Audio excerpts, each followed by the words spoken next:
Comedy, music, playful bickering, must be Sonny and Cher.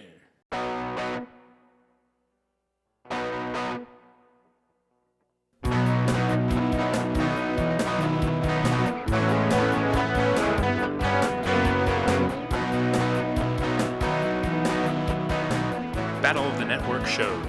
Join Rick Brooks and Mike Kogel as they explore the TV of the 70s and 80s through hand-picked episodes of their favorite and not-so-favorite series.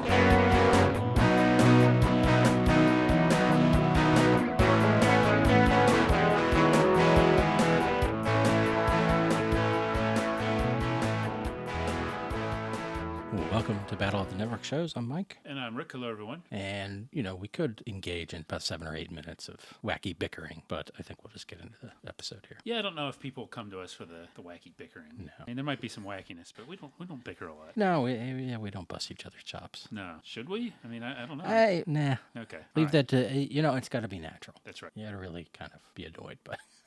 There's other podcasts that can give you that. Yeah. That's not our lane. That's right. We might bust some other people's chops. Yes, we've been known to do that on occasion. But it all comes from a place of love. Of course. Anyway, this is our second listener-voted episode. That's right. This may be our most interactive season ever, I think. And, this proves it. We had a listener poll for a variety show. We wanted to do, like, a true variety show, too, Mike. Like a real, wacky banter.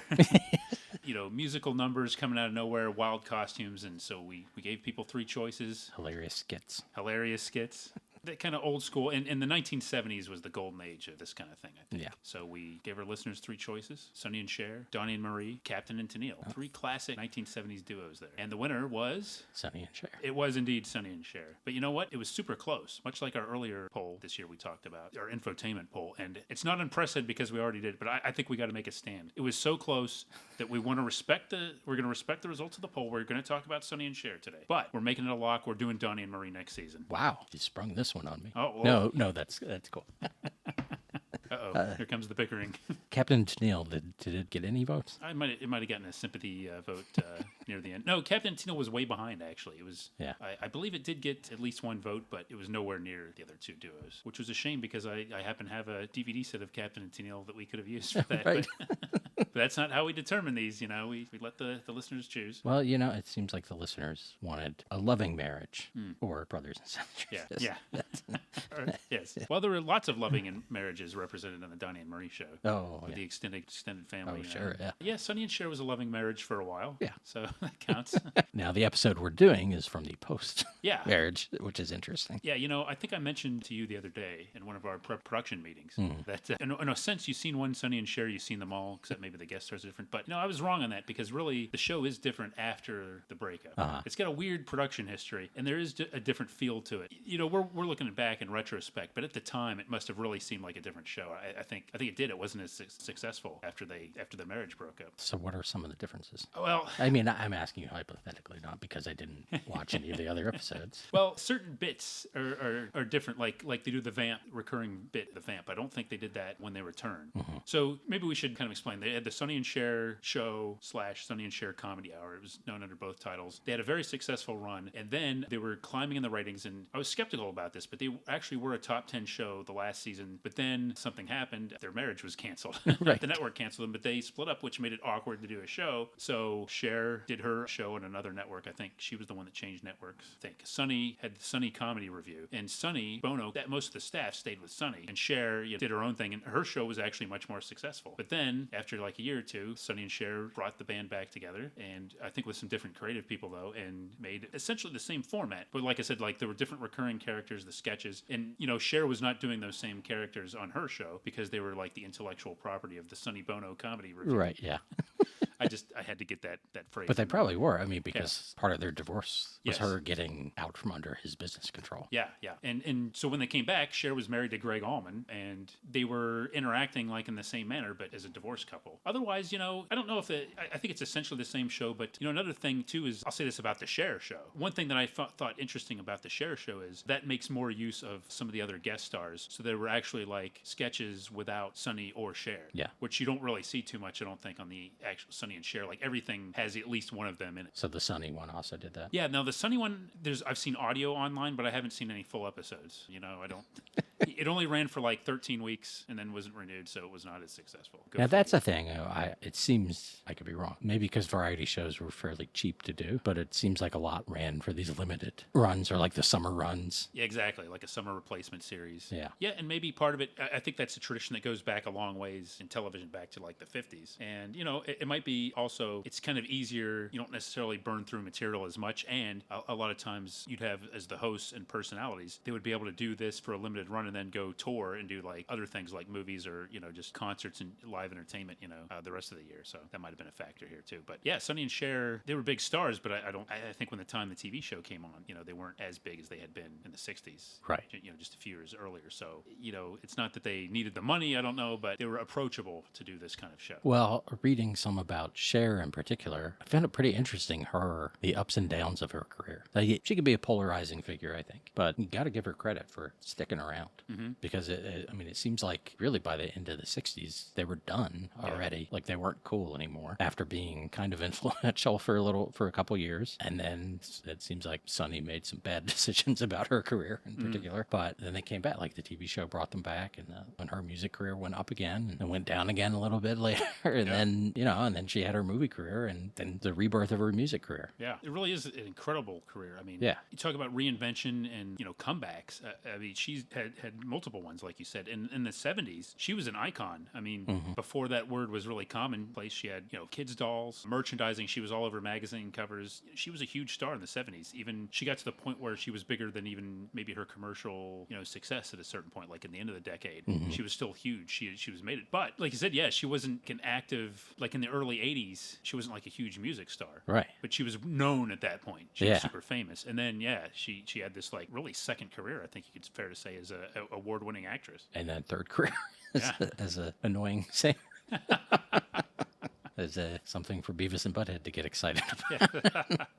I kid Cher. The vocoder. The vocoder. Yes, that's the epitome of. She revolutionized the use of that. The auto-tune, yeah. Yeah. And I guess, though, when I say, like, the show's different, I think it's more like our perception of it. I think there's a difference between, like, jokes, like a married couple bickering is a little bit different than a divorced couple, especially when you know that. And there's no, like, will they or won't they, presumably, because she's married to Greg Allman. Yeah. You know, I don't know if Sonny Bono was married at that point. I don't think he was. Well, in this episode, they talk about him being... Oh, swinging bachelor. Yeah. Yes. Yeah. So here are a couple weird things. One, I don't think I was aware of Sonny Bono until the 90s, like at all. Wow, that's interesting. I don't even remember. I think in 95, PBS did a rock and roll documentary, a history of rock and roll, a really good one that is nowhere to be found. Ah, of course. And I was going to say, because Time Life did one around then too that was okay, but this PBS one was really well made, and they had a whole folk rock episode, and so they talked about, you know, obviously the Byrds and Dylan and I Got You, Babe, and partly just I think they make jokes just about the, you know, the word babe, like Dylan popularizing that and them taking off with it. And then that was around the time he was in politics too, right? Yeah. I was trying to think of what the timeline was of when he actually got into politics, if it was in the mid 80s or later than that, maybe. Right. So maybe I was aware, but it just seemed, I was like, wait, what? Well, at some point. Who is this? And, you know, and that song is... It's a weird song. But so that was odd. The other thing is I distinctly remember my dad really disliking Cher. Really? Yes. I think it had to do with Greg Allman. I think this is another of my dad weird celebrity, I think, encounters. His first job when we moved to Atlanta, which I may have mentioned before, this aviation place. I think the Allman brothers may have been clients of theirs and not good clients in the late 70s and 80s. Or that's when he was, you know, a junkie. Greg Allman, not my dad. Yeah, gotcha. Yes. But maybe my mom didn't like him too. She married that Greg Allman. Oh, boy. But then I also remember them seeing Moonstruck. Maybe that being an issue that my dad had to go. It was like a double date kind of thing with friends. But maybe because of that, I've never seen a Cher movie. Well, I'm trying to think. I remember Mask was really big too. Yeah. That was on cable TV a lot, I think. Right. I've seen little bits back of it. in the day, yeah. But I've never seen the whole thing. Yeah. Which is Vistook. Never seen that. Yeah. Moonstruck. I've only seen Snap Out of it. Yeah. 1,000 times. Some of these movies are like, I recognize them as big movies, but they didn't do a lot for me, you know. I don't. Mermaids. Yeah, that's maybe one of the quintessential singing into a hairbrush movies, I think. That's about it, right? Well, That's the other interesting. She didn't do. I guess She was selective. lately she was in like Mamma Mia. Oh, or was was she she in that? just doing music for that? Oh, I don't know. In the first one or the second one? I don't know. I don't know. Well, Sonny and Cher were in a movie together, like in the '60s. Good Times, I think, was William Friedkin directed it. I saw I could bring edge. I can imagine Sonny Bono and William Friedkin clashing heads. They probably did. Sonny, and that unfortunately that reminds me that Sonny Bono for a while. I mean, you talk about not being aware of him. For all he was basically a punchline as being like politician turned or actor, musician turned politician, celebrity turned politician. It's funny because at that point Reagan was well established, but somehow I think Sonny Bono became the go-to for jokes about that. Right. Even like Clint Eastwood becoming mayor. That didn't do it. Fred Grandy had these, but Sonny Bono I think was the one, and that would be like the one reason people would know him is because there's jokes about him in the monologues, and then unfortunately his tragic death I think became fodder for cruel jokes for a while too. I mean, he died in a skiing accident. It was very, very sudden. I think it was like 62, and 10 years older than Cher. I noted. I looked it up when they talked about that. So in the episode we're talking about, I think he was about 42 and she was 32. I think they make references to. She does say, in the that he looks 42.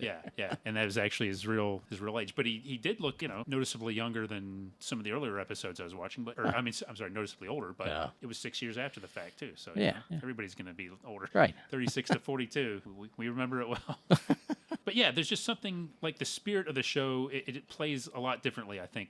And when they're together and they've got a kid, they're trotting out, young Chastity Bono. It just there's something to it. There's sort of that love underneath the insults. It just plays a little bit differently. I'm not saying that it's it's not making me cringe or anything like that. Yeah. But it's just probably not as effective. I can see why it just didn't last in the comeback reincarnation of it. And divorce was more taboo still in the 70s. Yeah. I mean, as we've talked about, that just a few years earlier, CBS was skittish about Mary Richards being divorced on the Mary Tyler Moore Show. That's right. Yeah. That's a good point. So to have this celebrity couple now talking about being divorced, I guess it's revolutionary in a way. But probably was, yeah. Should we give credit to our boy Fred Silverman? I guess is credited with putting this together, right? It was his idea apparently to put. I wonder how long he was sitting on that idea. That's one thing I don't know. Was he like for years? Like if I ever get in big in television, first thing I do when I have powers, I'm going to get a Sonny and Cher program on the air, a variety show. It's going to be great, right? I just wonder at what point. Didn't he see them on something? Yeah, they were on like an episode of another variety show, I think, the Barbara McNair show, which was like in 69, 70, and that impressed him so much. And Oh, yeah, I think that's an extra on the DVD. Yeah. On the DVD set, one of the DVD sets, they call it sort of like the pilot, but really it was Barbara McNair, who was notable for being an African American woman hosting her own primetime variety show, which was, needless to say, not a common occurrence back in those days, or ever since, really. Now that I think about it. So I guess they, their chemistry together and that impressed Fred Silverman and made them an offer they couldn't refuse. Brought him to CBS, Tiffany Network. His golden gut, Sonny Bono's bronze gut, maybe. Yeah, yeah, I can see that. And Cher's total lack of gut.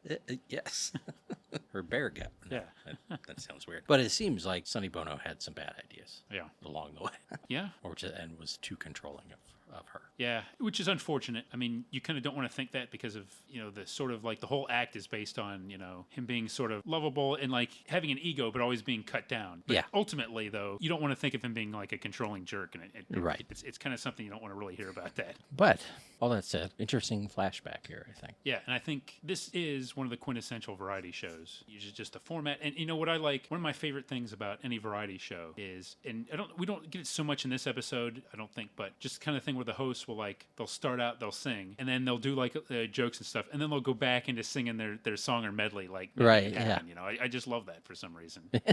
It's just there's something weird about it. I think I expected that to happen, and it didn't. No, it didn't. They just kept going with the jokes. Yeah, I mean nothing against jokes, but I like a joke sandwich. I like a little like music and preferably a medley. There's nothing like a medley among the hosts of a variety show. You can't beat it. We don't necessarily get Sonny and Cher doing that, but special guest star. I guess they do a little bit of a sort of a medley. I guess you could call it later in the program. So we'll get there. But yeah, I kind of enjoy it, but I don't think variety is a format. Maybe we talked about this before that you don't don't necessarily want to watch a bunch of these like in a short period of time. No. Because I think to me, like the format, I love that the variety format, but it does get repetitive if you're watching the same people do it and you see like multiple episodes of it like in a short period of time. And Sonny and Cher, I think especially those early episodes where they're doing like the vamp segment, you know, where Cher's playing different female characters throughout history, but they do the same musical intro and, you know, the little bits here and there are different, but it's sort of the same setup, and that to me gets a little repetitive. And, you know, just kind of some of the recurring bits and everything. And, you know, there's a certain format to the monologues and everything. It's probably played much better. Well, I know it played much better on a week-to-week basis rather than, you know, watching a bunch of them in preparation for a podcast. Yeah.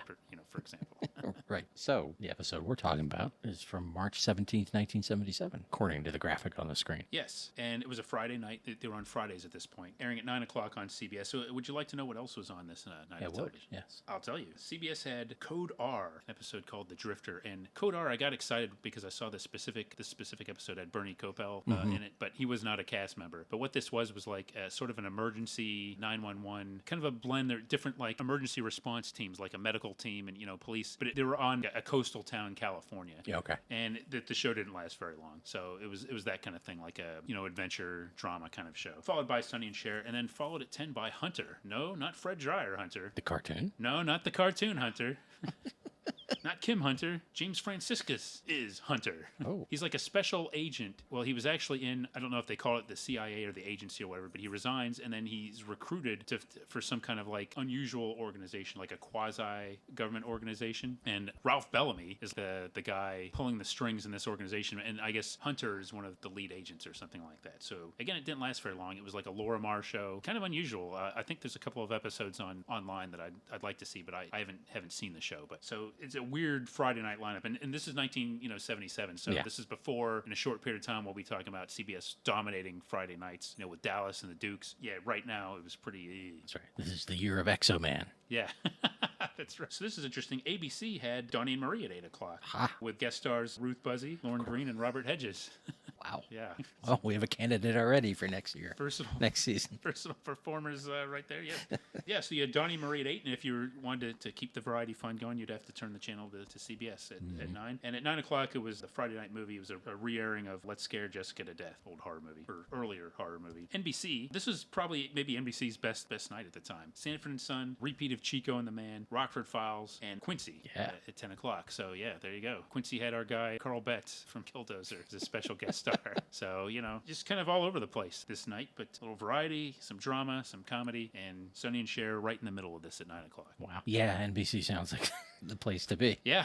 Wait, is that one of their slogans? NBC, the place to be? Somebody was the place to be. CBS might have been the place to be for a while. You might be right on that. I think there was like NBC Us right about now or something like that. Well, and, you know, you got the Donny and Marie. That's for your younger audience. And then the more mature Sonny and Cher. Yeah. Talking about complicated things like divorce and murdering your spouse. Well, that's right.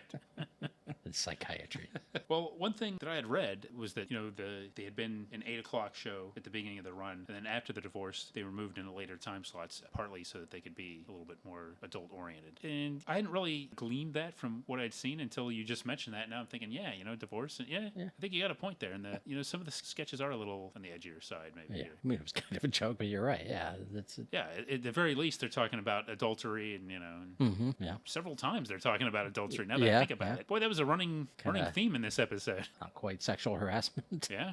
Okay, well, a couple references to homosexuality. Yeah. Okay, you weren't getting any of this on Donny and Marie at 8 o'clock. No, I guarantee you that. And, you know, Tina Turner and Cher. Yeah. Well, spoiler, Tina Turner. Yeah, that's quite a combination there. Yeah, those two lighted up in this episode. I'll tell you. They do. You know, it was nice. Earlier this year we lost Tina Turner, and apparently they were legitimately good friends. That's good. They actually had a good relationship. Because Ike and Tina were on the show a number of times. Mm-hmm. And like on the DVD set that, you know, we were used, there's some Cher commentary. Yes. Scene specific. And she talks about the Tina Turner number, and she's very deferential to Tina, which is cool. Yeah. I think she's only like 6 years younger than Tina Turner. She's not like, she sort of treats her as with reverence. Right. But they're not too far removed, as, you know, generationally speaking. But, you know, I think I said, wife of the show, Lori and I were watching it, and I was like, Cher said something about Tina, and I said, hey, don't sell yourself short, Cher. You're pretty spectacular in this scene too. Yeah.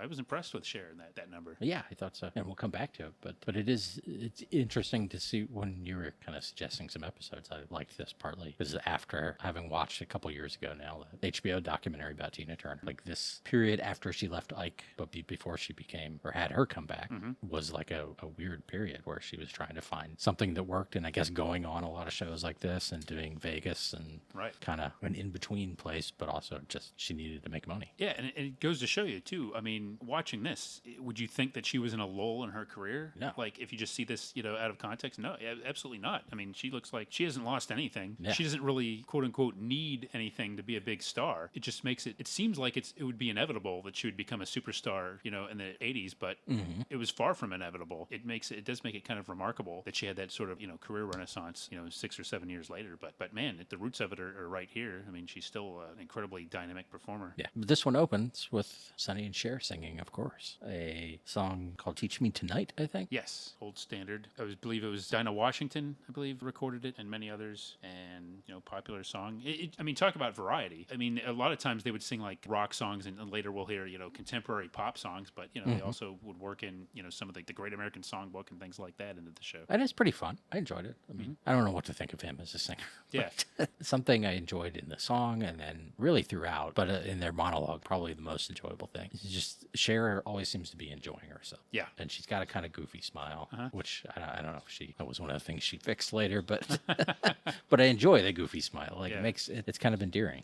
I didn't binge watch a ton of these just in one period, but Lori and I started watching these a while ago, actually, just every now and then, and I think Lori noticed that pretty early. She's like, that's not in a mean way, but just like, wow, I mean, this Cher looks different, as before she had her teeth changed later and everything, and well, we know Cher's kind of a poster personality for plastic surgery and the like, right. But yeah, there's something like charming about this early Cher, Yeah, I do kind of I can see the appeal, and at the time she was like billed as sort of like exotic, with her ethnic background, and her look was different than a lot of other people on television, to be sure. Yeah, but it's just nice that in this context you want to see people enjoying themselves when they're performing. Well, there's something fun, and I think kind of touching on that, there's something sort of wholesome about it too. In the '80s she became like sort of this like sexual icon, right? But in the '70s, notwithstanding marrying Greg Allman, a rock and roller, and she was. I'm not saying she wasn't treated as a sex symbol, but there's just something different about it, especially like in the earlier '70s and everything like that. But yeah, she didn't quite have the notoriety, I guess, is be the word that she would have later, I think. Yeah, I mean, she's got a Bob Mackie thing going on, but it's like, not like you're right, the '80s kind of Oscar thing she would wear, and some of those videos, and like we said, they had imitation Barbie dolls of her, right? Which you wouldn't do that about just anybody, I guess. But then they go into this monologue, or not monologue, dialogue. And I mean, I sort of enjoyed it. Again, I think because it at times seemed off the cuff.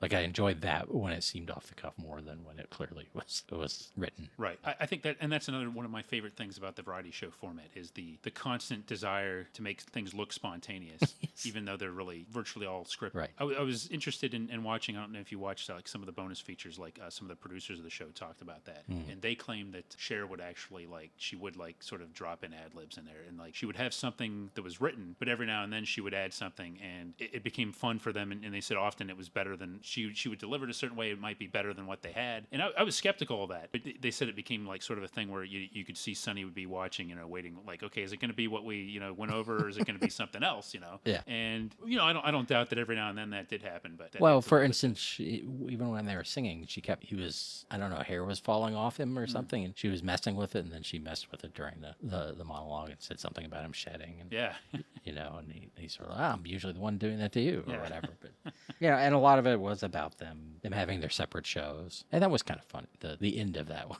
she had said she'd only seen one episode, and well, we got better. Which one did you see? Yeah, and she started laughing. She said, the last one. Yeah. I gotta say too, you kind of mentioned this, but she really impresses me more as a performer the more I watch these, because she makes it sound natural. Yes. Whether it is or not, what is important is how she's selling it, and she has it in a way where it doesn't seem too cruel. Even now, post divorce, it doesn't seem too mean. Right. Like I said, it does play different, but she seems genuinely, like you said, she's having a good time, and she seems genuinely making the jokes, but it doesn't quite have the contrived nature that a lot of the other variety show pairings did. I guess they like Bob Hope and anyone. I think it probably just speaks to the fact that they, for whatever reason, had like a weird but genuine chemistry throughout their whole lives. Yeah, he talks about being single, and there's this stuff which I guess is true that when they first met, he was into her roommate. Yeah, Melissa. Melissa. Was this the same Melissa that Greg Allman sang about? That's why Cher divorced it. I kind of want to see Melissa now. Yeah. Actually, Melissa probably had like a 13-week show on NBC that summer. It failed, Mel. But that did lead to Sonny saying, when you fall for the bones, you really fall. Yeah. Yes. The bones. The bones. Was that a thing? I don't know. I don't know if that caught on with America. Yeah. And then he asks if she still has Melissa's number. Yeah. I mean, he is a swinging bachelor. They also did point out that he's Italian, which is good because they make fun of Italians a lot in this episode. Yes, they play on that a lot, yeah. And then we get the announcer giving us the guest stars of the night. David Steinberg. Oh, David Steinberg.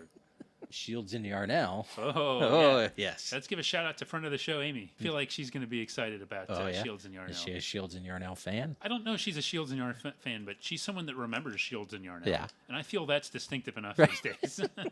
And let's give a shout out to Mime. Who knew that this season would have Mime already twice? Yeah. If we get it a third time. That's a trend. I mean, we know the shows we're doing, but we don't know what episode. We don't know what's going to... Exactly. This was a surprise. It was a surprise. I mean, it was a surprise in the Little Hobo, too. It was. You never really expect Mime. It comes at you pretty fast. And I don't know. Do we already talk about this? If Mime comes up again, I say we do an all Mime podcast.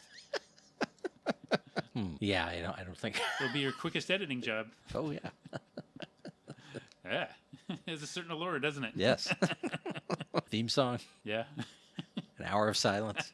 Closing credits. Yeah, yep, there you go. Tina Turner, who we mentioned, and also, I guess, regular player Ted Ziegler. Yeah, he had an interesting career. I guess he had some health problems later on, and in the 80s, he did a lot of cartoon voiceover, including on the Heathcliff show. I looked up credits.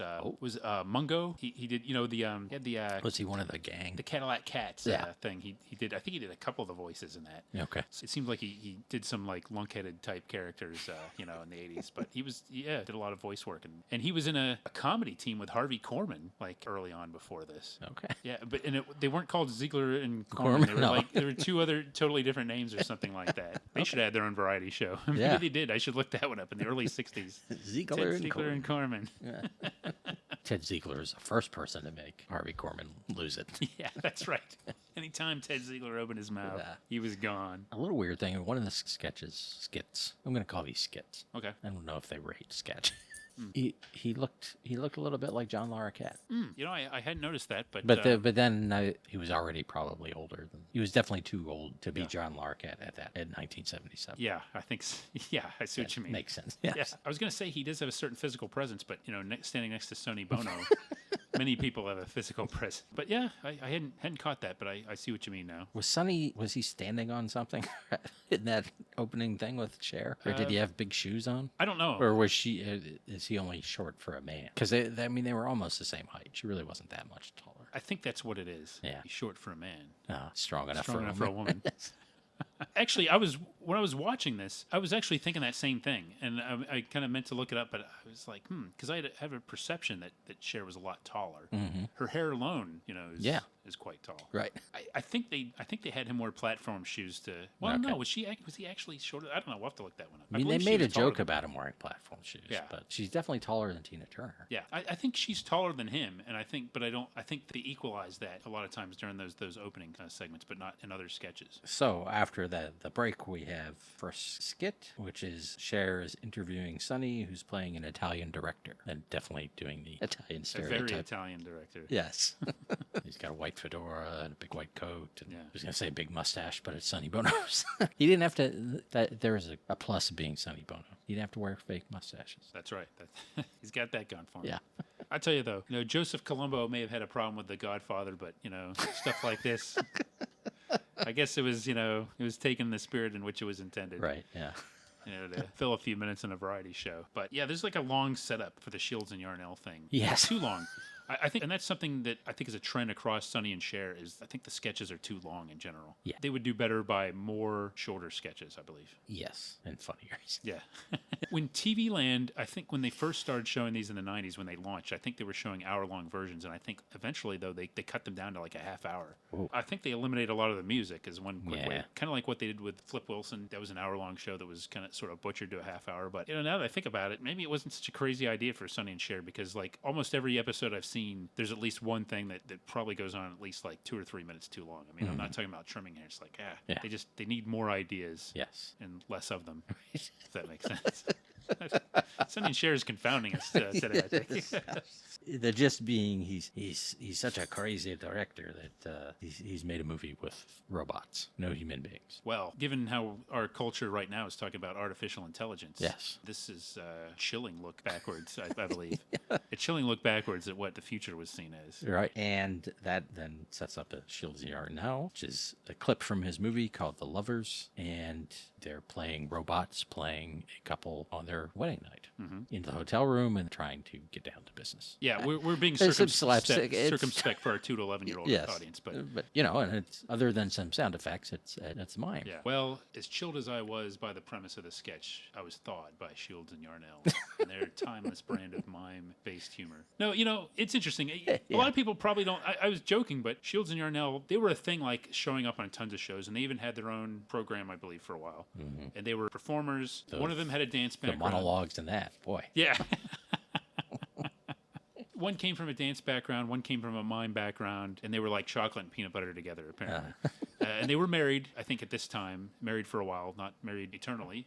He's still around. She died years ago. But yeah, they were in the 70s. They were a big thing. But then they kind of fell off the face of the earth, I think, by the 80s, probably. Well, other than Canadian dog shows, Yeah. mime sort of lost a place once variety went down the tubes. Yeah, I think you're right. I think you're right. There's some funny ideas in this. There were a couple of moments I liked, but yeah, again, it's just a little too long. Some good ideas, and I respected the performances. Yeah. Kind of what they were doing. Overall, yeah, it was a little too long. Yeah, and it's really hard to what there is to talk about. Yeah. Other than I agree, they're obviously skilled at what they're doing, and some of it is amusing and slapsticky and There were physical gags, and a lot of the humor was based on their robotic movements. Yes. And just like how mechanical they were. Including right up to the final moment when they're preparing the wedding bed and everything. So yeah. And then after that, there's a skit called the Prisoner, not the Patrick McGowan No. show.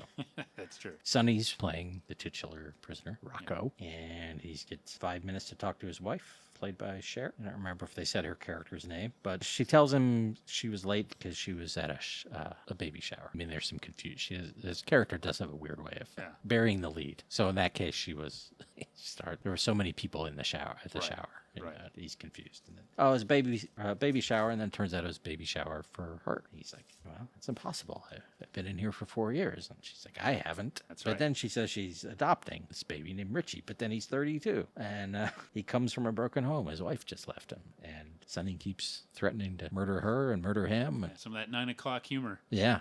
And then there's a letter from him and saying how much mommy loves and loves and loves and loves him. And that, P.S. he's going to kill Sonny or Rocco. Yeah, that's kind of like the kicker at the end is I guess the P.S. right is that this guy's going to kill Sonny or Rocco when he gets out. Right. Yeah. So it kind of reverses it, and he just kind of has to walk off dejected back to jail. It's now that I'm talking about it, it seems better than when I watched it. Yeah, I enjoyed the premise of that her character is there's some clever writing there. Yeah, and because she's playing it just like all chipper and everything. Yeah, and the delivery of it's good, and Sonny, I mean, the sort of jokes and the edge is relatively benign, despite the fact that these two are divorced. I mean, this is not one of those moments where it's weird or anything like that. I mean, you can easily see them just being a couple, like, goofing around and stuff like that. But there is, like, the edginess to it. So, yeah, I think this is definitely the funniest sketch for me on the show. And after that, Cher performs the Loggins and Messina classic, Danny's song. I prefer to think of it as the Anne Murray classic. Well, but your mileage may vary. Yes.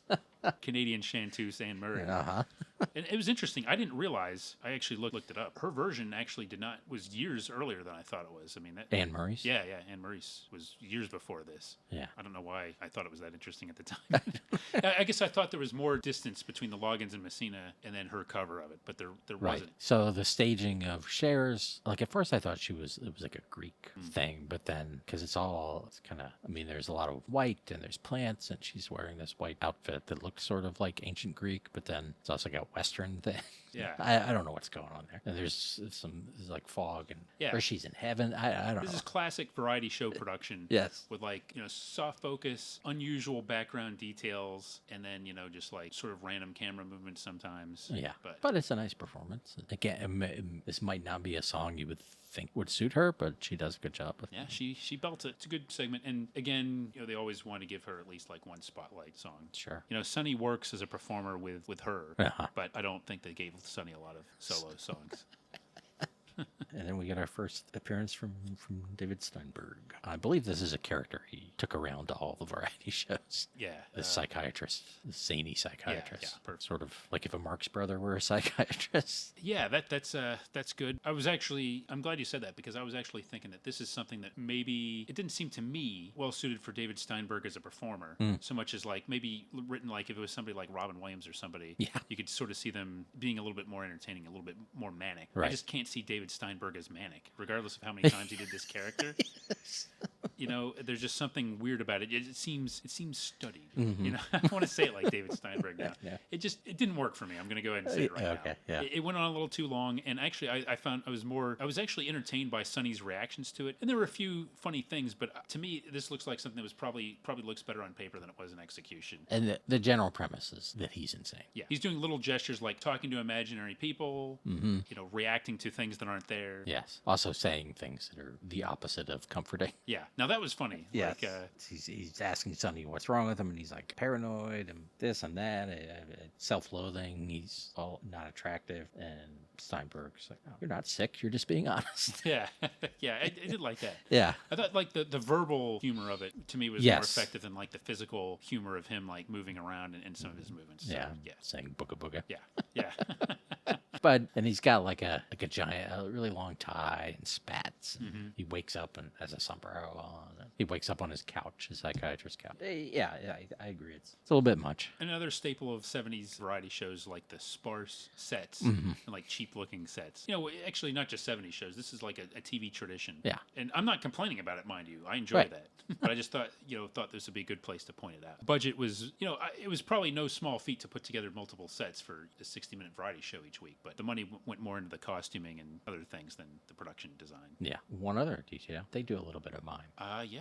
He pretends to open a window. That's right, yes. And I guess Sonny doesn't do any, but other than go with the idea that there's a window Yeah. there. He asked him to like stick his tongue out At the window. Dr. Schwartz or something across the street. Yeah. And then he shuts the window. And then Sonny asked him like why, how that's going to make him feel better. It's like, oh, that wasn't for you. I just hate that guy across the street.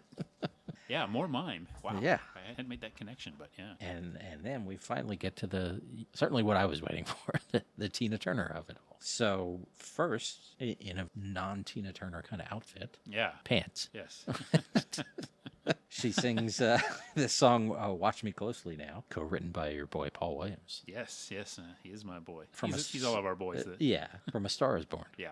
That's not so much my thing. I've never seen that movie. I haven't either. And I think Chris Christopherson sings it in the movie, I guess. But yeah, which seems weird. Yeah. It's at least the way she does it, it's such a dramatic song. Yeah, well, maybe. Yeah. I do want to say that Tina makes up for the pants with the dangerous openness of her blouse. Yes. Again, another 9 p.m. touch, perhaps. So it starts out as a ballad. Yeah. And I wasn't particularly into it. I agree. Neither was I. It didn't seem like the best fit. But then it builds up into big Tina Turner rave up. It does, especially like as a couple of guys doing a podcast, choose an episode and picking Tina Turner. We have a certain expectation from the Tina Turner performance. And the beginning was not there. Yeah. And the song was a little slow. Nothing against Paul Williams. And I guess she's doing a fine job with it. But yeah, it didn't click for me until it kicked in later. And even then, it was like, okay, this was something different though. Yeah. And I was looking this up, and according to a Tina Turner website I looked at, she never did these. I think this is the only time she did that song, like live. Yeah. I think all these, like several of these songs in here were like the first and I believe the only time that she performed them live. So it's a little bit of musical history there too. And that song does fit with this idea of her, I guess, what she was doing then. More middle of the road. Right. Sort of Vegas-y thing. I mean, Star Is Born had like a rock and roll theme, but yes. it was a certain broad audience kind of appeal based on like an old movie, and everything. And yeah. And it's Barbara Streisand. Yes, yes. No offense, Barbara, but I don't think when I think of rock and roll, I think of Tina Turner. I don't think Barbara. Yes. I agree. Streisand. And then they sort of pan up and it dissolves, and they pan back down, and there's Tina, there's Cher. They're in what I would call Tina Turner outfits. Yeah. Beaded dresses, a lot of leg. Yeah. And they do this killer medley, a song called Music Makin', which I never heard before. And then I Got the Music in Me and Mr. Melody. Also, I'd never heard that. And I believe it goes back into the music making. Yeah, it was pretty cool. This is a really cool number. I mean, I Got the Music in Me is a very high energy number. It was a huge hit for Thelma Houston, originally performed by the Kiki D band. Kiki D went on to, or had the duet with Elton John, but I didn't realize that was a cover, the Thelma Houston version. It was, but now here's another cover, and they do that song justice. Yeah. And the whole thing is great. I mean, the two are fantastic, and this is one part of the show where you're like, man, these are like two really big stars here. Yeah. Regardless of where they were, you know, we've talked about that already, but if you just watch this clip, the two of them come off as big stars, even in the context of, you know, TV production, 1970s. I mean, you're like, okay, these are superstars here. It's there. In words of David Letterman, they blow the roof off the dome. Very well said. Yeah. And again, they're having fun. Yeah. Very clearly. Not just entertainer having fun. And that's what she says, you know, like you mentioned, Cher in the little commentary. She was intimidated to be doing that with her and wearing that kind of dress. And it doesn't seem like she has any reason to be, but I understand why she would be. But she holds her own. Yeah, I totally agree. And that's, I want to point that out too. All the music is very clearly live on this show. I appreciate that. Yeah, yeah. Like even in the Sonny and Cher song, you actually see the boom mic at one point. I'm like, oh, that's good. Yeah. Not that I had much doubt, but it was helpful. Because that's one of them where they're not holding mics, and you're like, what? I think, were we talking about that? So they did some of these segments with more production and more camera. They did those just on a sound stages or whatever. But they did do like the opening and the closes they would do before a studio audience. Like Okay. those. And like a lot of the music, I think actually the music, I think they do that some of that before the audience. But like I guess some of the bigger comedy sketches with more production elements, they would do those. You know, they wouldn't have an audience there. They would just do canned laughter over it. But, so it was a mix. Right. Of live before a studio audience and otherwise. I think we were talking about that it clearly had been, you know, there's more editing going on then. And not in a bad way, just like I had seen part of one of the episodes where the transition from like the song was then to a sketch where a little bit of the video of the song was superimposed over Sonny and Cher in a different location, like at the beginning of the sketch or something. Exactly. And they would do like in the big vamp bits, one of the hallmarks of that was at the end, like all the different characters, you would see maybe like 3 or 4 like sketches, and then all of them would sort of walk out together and they'd be singing together at the end, like through the magic of television. Like 4 Chers? Yeah. 4 Chers, 4 Sonnies, you know, throwing a Burt Reynolds, you know, or 2. And but yeah, and you know, again, I think that's another aspect of variety shows changing in the 70s, where 50s and even into the 60s, a lot of it would be live or at least live to tape, and you wouldn't have all these production elements. And then things got a little bit more adventurous as far as that goes, and more post-production as you in this variety boom in the 1970s. Another thing that would distinguish that wave of variety programs. And then we just have this last sketch, a Sonny's Pizzeria sketch, which I guess those were a recurring bit, and it has a fancier set. Yeah. And Ziegler is playing Luigi, who's I guess is a waiter, and Cher is playing Rosa, who's a waitress, and Sonny's playing Sonny, who owns the place, and David Steinberg is playing the new chef, French chef Pierre, who's, you know, making the moves on Cher. Yeah. And Sonny doesn't like it. He does not. I mean, to be fair, he's a small business owner. Yes. His margins are probably terrible. He is a small business. Yeah. Yeah. Okay. It's got to be tough for this guy. Yeah, right. And it sure is. And you know, and He's brought in a fancy French chef. Yeah. I don't know if that was a good. You talked about Sonny's bad business decisions. Yeah. Here's one of them right there. You know, this neighborhood pizza place, and he brings in a fancy French chef. Yes. And Sonny's going to fire him, and they decide to have a cook-off. So Pierre brings out a quiche, and he serves it to Tina Turner, who's sitting there in a trench coat, sunglasses, and she eats a bit, and then music starts playing, and she throws off her trench coat and dances out of the place. Yes, it was cool. Now that's an effective use of Tina Turner in a comedy sketch. Yeah. That was very well done, because they're not calling attention to her either until it's time for her moment. She's just kind of sitting there in the background. That was well done. Yes. And then Sonny gives his pizza, which has already been referred to as a rubber plate by Pierre. He gives it to this guy, and the guy takes a bite in it. It's very crunchy, which seems like a joke, but then the guy starts to get up and he's going to dance, and he trips and knocks himself out. Yeah. And Sonny actually wins because the guy was so excited he's unconscious. Yeah. I'm not sure about those rules. Yeah, well, you know, I wasn't sure if the trip was just the guy's clumsiness or Right. something as a result of the pizza. Yeah. Because it was the fall that probably knocked him unconscious. Yeah. So there's room for debate there for sure. I mean, hopefully he had already swallowed everything. Yeah, yeah, good point. And then the agreement was that if Pierre lost, he would leave. So he's wearing as part of his costume a chain with various utensils like spatulas and things attached to it. And he says those are souvenirs from all these the Four Seasons and all these places he supposedly worked. And he asks if he could take something. And so I say, take whatever. And he takes roast. That's the end of the show, right? There's not even like a closing. Yeah, I think there's a last shot, isn't there, of them waving goodbye? Yeah. And you think that there must have been something, but I don't think there was, or maybe they cut it for time. Yeah, that's it. You think I don't even think they say anything. They just wave. You just see not shot good of night them or waving anything. goodbye. Yeah. And I don't know if they normally did like a wrap up as much. And I'll say something too about they put some of these things on DVD years ago. I think it was Paul Brownstein's production company. Always did a good job, and not everything, but they cleared what they could. So we're seeing, I think, more or less complete episodes, but there might be a few things cut here and there. But variety shows, it's very difficult to clear all the music. And just this, we mentioned a bunch of songs that weren't just Sonny and Cher songs, but like standards and pop songs of the day. So it's got to be difficult work. But these DVDs were very good. I'm sure Paul Williams was clearing his for a price. For a price. Price. Well, of course. For a fair price. And one thing I'll mention too is like in the early episodes, they weren't in here, but one of the treats of watching those early ones is you see like a young Steve Martin who was on the writing staff. Terry Garr was like a featured player. I think Bob Einstein was on the show too and appeared like regularly. Future Super Dave. So yeah, they had a lot of talent. But I think in this version, I think a lot of the people, well, obviously Steve Martin wasn't writing for the show then, but I think like the creative personnel changed quite a bit from those early episodes till this era. Understandably, they had a several year gap in between, and all sorts of stuff went down. But you mentioned the two of them, who of course were on the Smothers Brothers Comedy Hour and also CBS. Wait, this was CBS. That was CBS. Yeah. And yet, whatever, 10 years later, I don't remember the dates of them getting canceled, but CBS is fine with David Steinberg being on one of their variety shows. That's right. Yeah, I guess things were different on one hand then, but on the other hand, the humor is a little risque. But like in this particular episode, there certainly wasn't anything politically charged. Yeah. I don't think Sonny and Cher really got into much more than some mild political humor. Like I know in the earlier version of the show, they had like a headlines, regular ones where they're doing like sort of just quick jokes about sort of things in the news. But even then, it wasn't nearly on the level of what like the Smothers Brothers were doing. Right. I mean, I imagine their politics, their celebrity politics, were just sort of like peace and love and not anything, not like later. Right. Well, and I mean, he was a Republican later. Yeah. And she's outspoken about issues. So. Right. We're talking kind of just in general. Tony Orlando and Don, Captain and Tennille, they weren't political shows. Yeah. Like, the Smothers Brothers was kind of the outlier, I guess. But even then, like, even some of the other programs and like the comedians at the time, they would be like Bob Hope would be making like at least topical references. Yes. Here, I mean, Sonny and Cher was like a special thing because they'd be talking about themselves. And I guess it was the same way with like Donny Marie kept it. They were personality driven. So there wasn't as much need to do that kind of humor, but I didn't miss it. Yeah. You didn't need, This isn't SNL. Mort Saul to come out and do like a bit after, Sonny and Cher saying, "I got you, babe." I'd be interested in seeing. Yeah.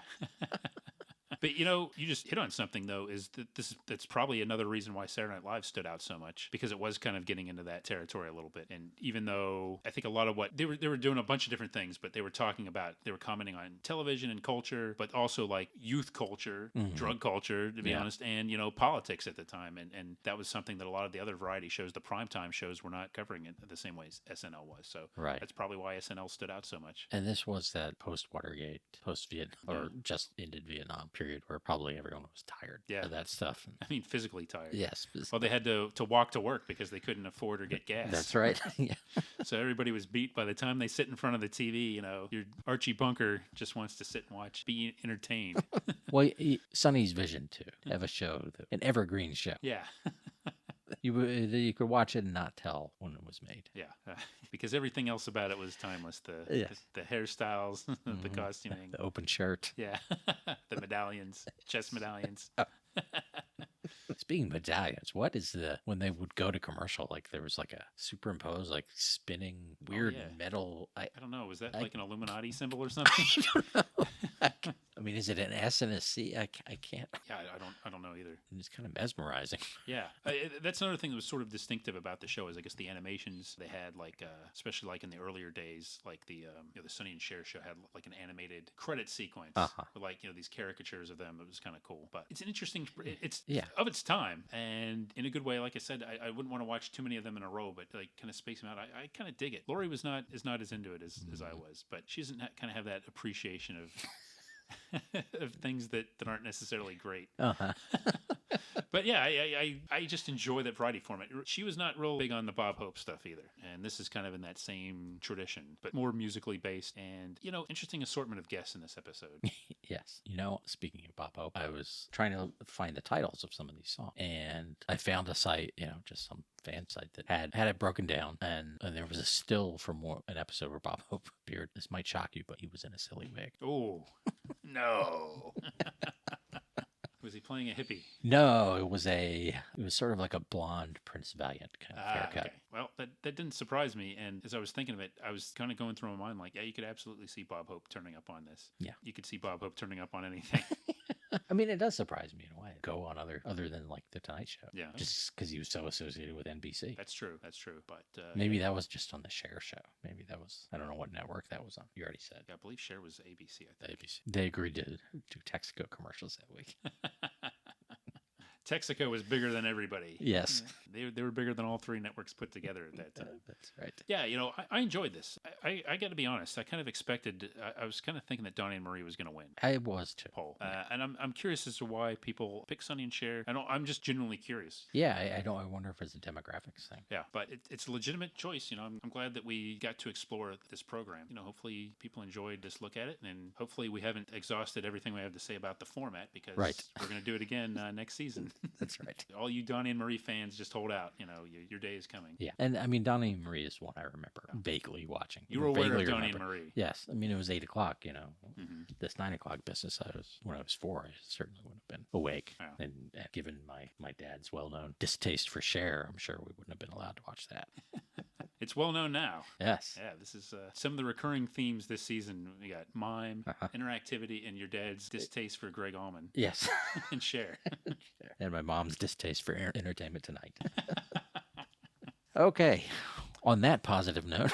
Yeah. Well, let's remind everybody, visit us at our Facebook group. Go to battleofthenetworkshows.com and tell us what you think about the variety format and Sonny and Cher. And saw a bunch of episodes on DVD. There's some circulating online too. But yeah, let us know what you think. This episode brought to you by Sonny's Pizza. Do you want anchovies with that? This episode also brought to you by Mime, still the people's language. This episode also brought to you by our listeners.